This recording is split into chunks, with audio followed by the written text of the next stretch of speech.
जय माता दी भक्तों। आज का जो वीडियो ये उन सब भक्तों के लिए है जो अक्सर मुझसे सवाल करते हैं कि गुरुजी, हम रोज़ सुबह और शाम पूजा करते हैं, अपना दैनिक जीवन में जो भी जिस तरीके से हम पूजा पाठ करते हैं हमें उसका पूरा फल नहीं मिल पाता, या हम कैसे जाने अनजाने ऐसी भूल कर रहे हैं जिसका फल हमें नहीं कहीं और हमारा फल चले जाता है, और क्या ऐसी गलतियां हैं और कौन से नियम हैं जो हमें करने चाहिए ताकि हम जिस भी शक्ति का नाम लेते हैं, पूजा करते हैं, वो हमारी पूजा स्वीकार करे, हमसे प्रसन्न हो। आए दिन पूजा करने के बावजूद भी घर में कले कलेश मचा रहता है, धन संपदा की प्रगति नहीं होती, कर्ज उधारी आपके बढ़ते रहते हैं, आपके जीवन में कष्ट, रोग दोष, कहीं ना कहीं बच्चों को चोट पटाख लगना, ये सारी चीज़ें जीवन में आती रहती हैं पूजा करने के बावजूद भी। तो कहीं ना कहीं क्या आप ऐसे कुछ भूल कर रहे हैं जो आपकी शक्ति आपसे प्रसन्न नहीं है, जिसके कारणवश आपके घर में जीवन उथल पुथल है, जीवन अशांत है, अस्त व्यस्त है। तो आइए जानते हैं वो कौन से नियम हैं और कौन सी चीज़ें आपको दैनिक जीवन में आपके करनी चाहिए जब आप पूजा पाठ करते हैं, ताकि आपको सही जानकारी और सही मार्गदर्शन के हिसाब से आप कर सको और आपका फल कोई और ना ले जाए, वो फल आप ही को मिले। तो इसी समस्त परेशानियों को लेके मैं ये वीडियो बना रहा हूँ। आप ध्यानपूर्वक सुनिएगा इस वीडियो को, और कुछ नियम बताने जा रहा हूँ, कुछ तरीके बताने जा रहा हूँ, और कुछ क्या गलतियाँ आप करते हैं वो सब कुछ बताने जा रहा हूँ इस वीडियो के माध्यम से। तो आप ध्यानपूर्वक सुनिए और आप जानिए कि क्या आप कर सकते हैं अपने जीवन में ताकि आपकी शक्तियाँ आपसे प्रसन्न हों। हम सब जानते हैं हिंदू धर्म में दैनिक पूजा के लिए तन और मन की पवित्रता के साथ साथ कुछ नियम भी बताए गए हैं, जिनका पालन करने पर ही ईश्वर की साधना आराधना का पूरा फल मिल पाता है। सनातन परंपरा में पूजा पाठ का विशेष महत्व होता है। दैनिक रूप से की जाने वाली ईश्वर की पूजा के कुछ नियम भी होते हैं, जिनका पालन प्रत्येक साधक को अवश्य करना चाहिए।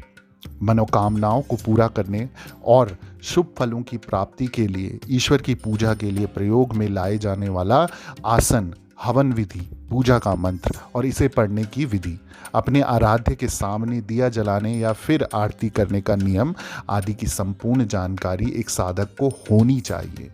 तो मैं आपको बताना चाह रहा हूँ कि कौन कौन से नियम हैं, कौन कौन से जो तरीके हैं जिससे आपकी शक्ति, आपके ईश्वर आपसे प्रसन्न हो सकते हैं। तो आइए जानते हो कौन से नियम हैं। ईश्वर की दैनिक पूजा हमेशा स्नान ध्यान के बाद पवित्र एवं प्रसन्न मन से करनी चाहिए। कभी भी आप क्रोधित ना हो, कभी भी आपके मन में अगर कले कलेश है, मन अशांत है, तो थोड़े समय के लिए रुक जाएं और तभी पूजा करें जब आप पूरी तरीके से अपने को फ्रेश फील करते हो, जब आप पूरी तरीके से अपने को समझते हो कि हाँ, मेरा मन भगवती की तरफ ध्यान जा सकता है, ईश्वर के प्रति ध्यान है, मेरा मन विचलित नहीं है। इन चीज़ों का ध्यान रखना है। हमेशा हमें शुद्ध एवं पवित्र भूमि पर आसन बिछाकर ईश्वर की साधना करनी चाहिए। पूजा जमीन पर ऊनी आसन पर बैठकर ही करनी चाहिए। ईश्वर की दैनिक पूजा को हमेशा एक निश्चित समय और एक निश्चित स्थान पर करनी चाहिए। अपने आराध्य की पूजा हमेशा पूर्व, उत्तर या ईशान कोण की ओर मुख करके करनी चाहिए। पूजा करते समय कभी भी हमारी पीठ देवी देवता की तरफ नहीं होनी चाहिए। तांबे के पात्र में चंदन नहीं रखना चाहिए और ना ही पतला चंदन देवी देवताओं को लगाएं। ईश्वर के लिए जलाए जाने वाले दीप के नीचे चावल अवश्य रखें। पूजा के दौरान कभी भी दीपक से दीपक नहीं जलाना चाहिए। प्रतिदिन पंचदेव यानी कि सूर्य, श्री गणेश, दुर्गा, शिव जी एवं श्री विष्णु भगवान की पूजा अवश्य करें। दैनिक पूजा में ईश्वर की सुबह शाम आरती करनी चाहिए। यदि संभव हो तो आप 5 बार भी कर सकते हैं। वैसे दिन भर में कम से कम 1 बार अवश्य आरती करनी चाहिए।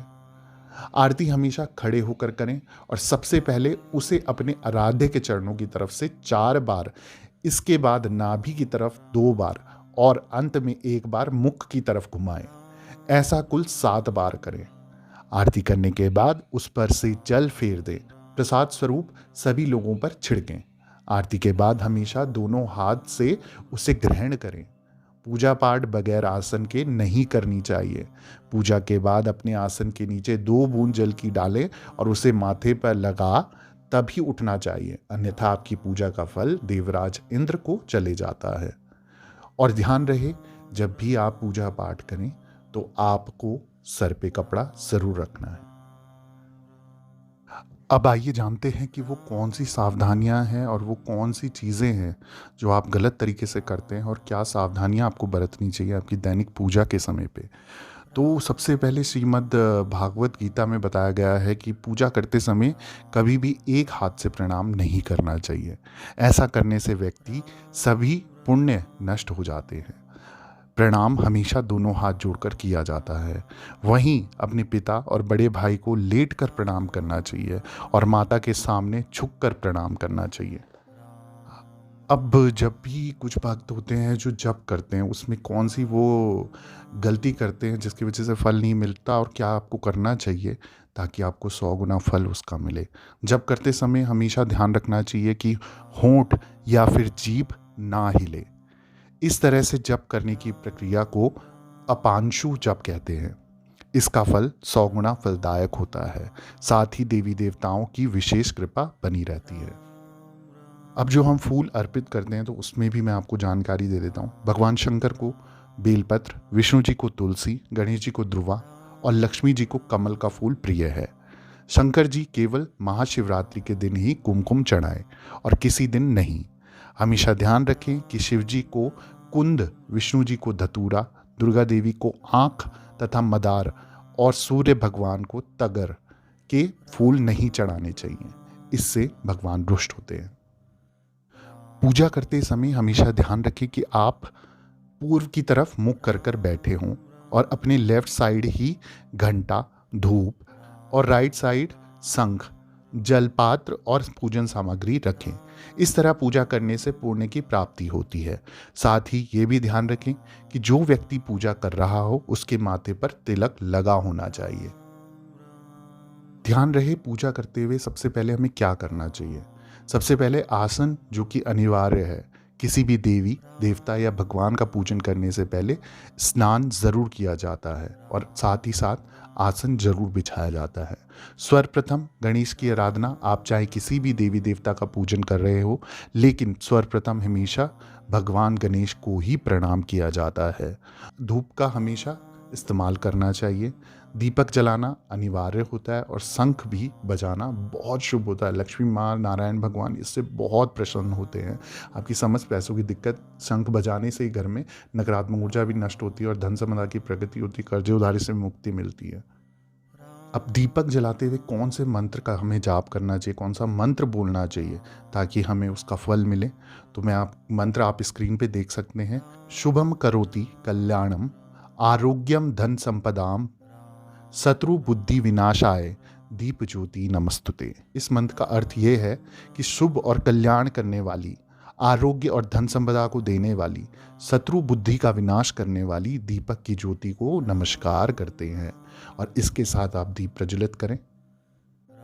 अगर आप लोग भी शाम के समय घंटी या शंख बजाते हैं पूजा करते हुए, तो आप लोगों को नहीं बजाना चाहिए, और बजा रहे हैं तो उसे बंद कर दीजिए, क्योंकि सूर्यास्त होने के बाद देवी देवता शयन को चले जाते हैं और घंटी और शंख बजाने से उनके आराम में खलल पड़ता है। तो इस चीज़ का आपको ध्यान रखना है।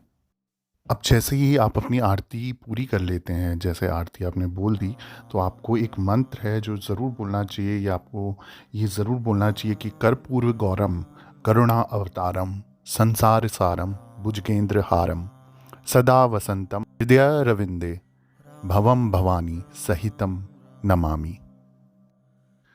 दीपक का आपको मुख किधर करके रखना चाहिए। जब भी आप दीप प्रज्वलित करते हैं, किस तरफ आपकी दिशा होनी चाहिए दीपक की, वो भी मैं आपको बता देता हूँ। वैसे तो वास्तु के हिसाब से पश्चिम दिशा में दीपक जलाना शुभ माना जाता है। दीपक की लौ इस ओर रखने से हर समस्या से छुटकारा मिल जाता है। मान्यता है, अगर आपको किसी भी तरीके का दुख है तो इस दिशा की ओर लौ करके दीपक जलाएं। उत्तर दिशा में भी दीपक की लौ होना शुभ माना जाता है। तो ये 2 दिशाएं हैं जिसमें आप दीपक की अगर लौ जलाते हैं तो आपको फायदा मिलता है। तो ये थी भक्तों सारी जानकारी। घर में आप नित्य दैनिक जीवन में अपनी पूजा पाठ कैसे कर सकते हैं, किन चीज़ों का आपको ध्यान रखना है, क्या नियम है।